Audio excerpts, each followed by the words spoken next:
Welcome to Storytelling.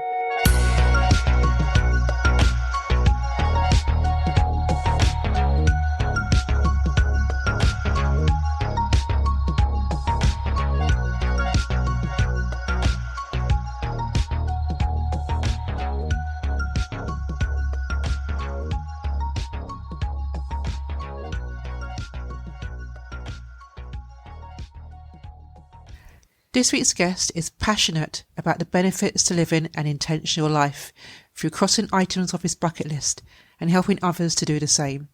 His mission is in supporting others to intentionally live out their bucket list as a great way to build confidence, get outside their bubble, and bring themselves joy.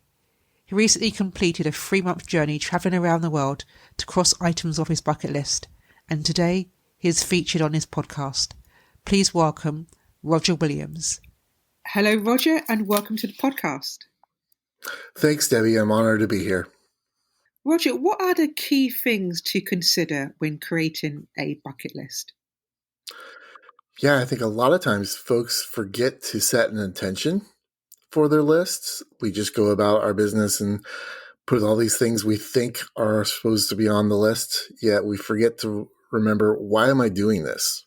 And setting an intention can be a really, really key part of actually having focus as you create your list, as well as when you are managing it and crossing things off. Is there a difference between having a bucket list and setting goals for yourself? I think there's a fine line, is what I would say. Setting goals can be lots of different things. You can have financial goals, you can have personal goals, but I think a bucket list is things that should be outside of that, things that really bring you joy. Not everything on our goal list might bring us joy. And I think that's, again, it's setting that intention. Why are you doing it? Are you doing it to get out of your bubble? Are you doing it to meet new people? Are you doing it to find joy? Are you doing it to learn new things? What's the intention behind the list? I think is what sets it apart from a task list or a goal list. How has having a bucket list for yourself made a difference to you and your life? Well, I think it's given me focus. And I think, for me personally, my intention for my bucket list is to be more communal and do things with people more. The first thing on my list was to cross off the Camino de Santiago, which, if your listeners don't know, is a 790-kilometer trek across northern Spain. And it's a very communal. You walk with people all day long, 20 to 30 kilometers a day, and you stay in albergues at night, hostels, and you have dinners together and sometimes breakfast. And, you wind up walking the same pace as other people, or the same stages, as they call it. And so you get to know certain people. So I did that in 2021 for the first time and met people from all over the world. When I took my adult gap year last year, my agenda for traveling was based on all these people that I met from Israel and Italy and the UK and Spain, and even Costa Rica. I took a 3-month trip, and those destinations were really driven by those friendships that I created on the Camino. You just mentioned that you took an adult gap year. What would you say was the motivation behind it? And what would you say to someone who may have thought about it, but they may think, oh no, I've missed the boat on taking a gap year? Yeah, for Americans, we don't do gap year much. So that's a lot of people in the United States. But overseas, it may be more common, especially when you're younger. And I just decided that I needed to do something different. I needed to change the pace of my life. When I got back from the Camino, I went into the office and I showed one of my coworkers that I'd worked with for 4.5 years a reel of just selfies that I had taken with all the people that I had met on the Camino. And she looked at me when she was done watching it. She goes, "I've never seen you that happy." And that just it made me smile, because I was glad she saw that in those pictures. But at the same time, I'm like, I've worked with you for 4.5 years and you've never seen me this happy. There's something that needs to change. I wouldn't necessarily recommend an adult gap year for everyone. I'm fortunate enough that I was able to have to save some money, that I was able to do that. But it's more of just what I learned was, what are you doing with those 70 or 80 hours you're not a week you're not sleeping or working. And how do you transfer those hours into things that you can do that bring you joy?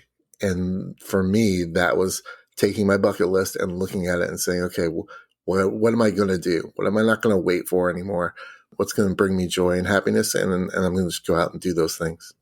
I totally agree with you with regards to finding joy and happiness in the things that you do. One of the questions that I ask myself every year is there something that you've always wanted to do, but you've never actually had opportunity to do it? Or is there something that you've put off doing?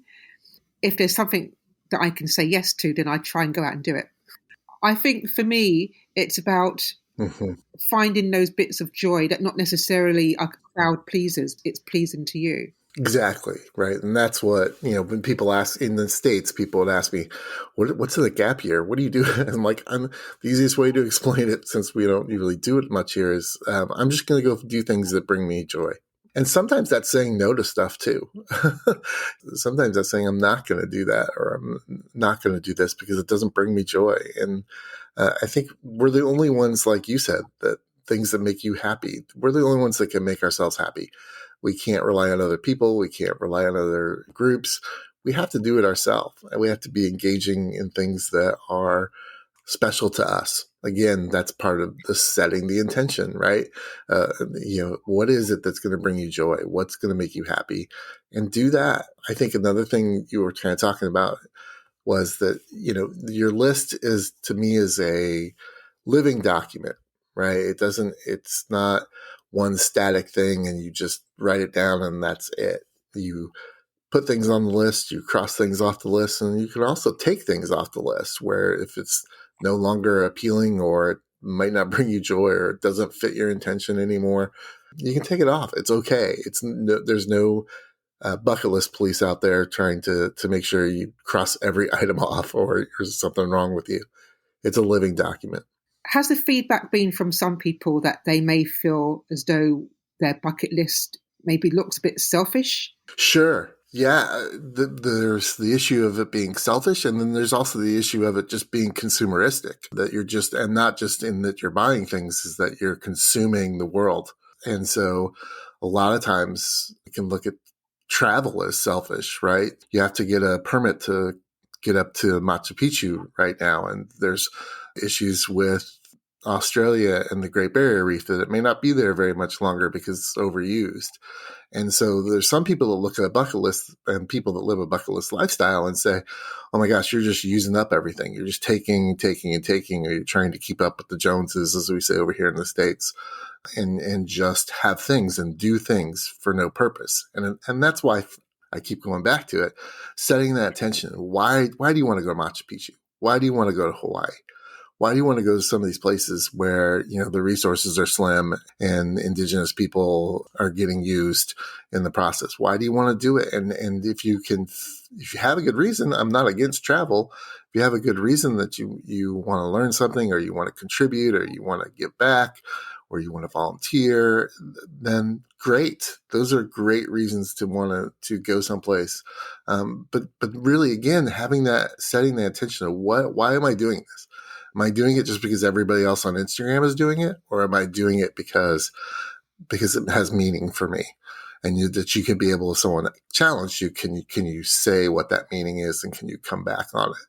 And I think that's what's most important. I know, being selfish, there's always that age-old story that when you get on the plane and you go through the safety procedures, they say, when the masks drop, you put yours on first, because if you don't put yours on first, you won't be able to help anybody else, small children or the elderly.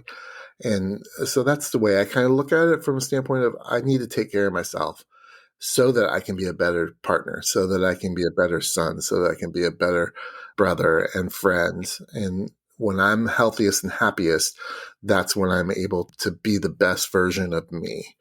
So I don't see it as necessarily being selfish. I see it as self-care and understanding that you need to be the best version of yourself at all times. Sometimes that means you take some time for yourself. I totally agree with you. What is next for you, Roger, on your bucket list? So I am currently working on crossing off every 50 states, visiting every 50 states in the United States. I'm down to 48, crossed off 48. So I have 2 more left. It seems like a big deal for those who don't live in the United States. And it really is, because most people, citizens of the United States, the average is 12 states in their lifetime. So I have North Dakota and Alaska are the last 2 on my list. And I want to be able to perform on the ukulele at some point. So I'm teaching myself ukulele, and even if it's just me taking a video and putting it on TikTok or Instagram, I want to be able to play a song on the internet on my ukulele. That's absolutely amazing and fantastic. I look forward to hearing you on your ukulele sometime very soon. What is the last top tip you would give to someone who's saying, you know what, I'm going to put a bucket list together? Yeah, I have to go back. It's setting that intention for what your list is, because it just, once you have that, it's like having a mission statement for your bucket list. You wouldn't start a business without a mission statement. You wouldn't start an NGO without a mission statement. And so I think that if you're going to do it, having that intention of why drives even why you put things on your lists, why and when you take things off, and it really helps you be successful because you have purpose for it. Roger, thank you very much for your time on this podcast. Well, Debbie, it's been an honor and a privilege, and I appreciate what you're doing. Are you inspired to start a bucket list? For further ideas, check out Roger's bucket list using the link in the show notes.